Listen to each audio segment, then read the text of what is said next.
मुंगेर समझौता हुआ मीर कासिम और वांसी टाट के बीच में। अब इस समझौते में 3 डिसीजन लिए गए। पहला decision, in all the dispute between company and Nawab, जितने भी डिस्प्यूट होंगे,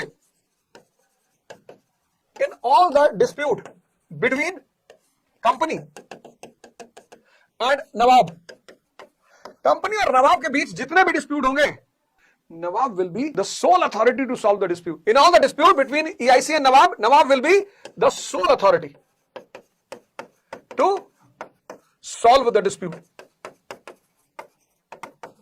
कंपनी और नवाब के बीच जितने विवाद होंगे, उसमें सारे विवादों में सिर्फ नवाब के पास शक्ति होगी उन विवादों को सुलझाने की। सोवरेनिटी, ये पहला समझौता, ये पहला डिसीजन आया, सोल अथॉरिटी नवाब।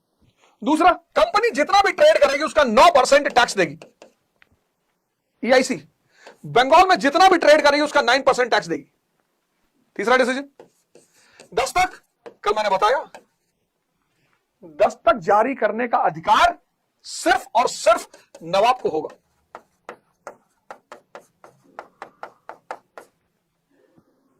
ये 3 डिसीजन आए।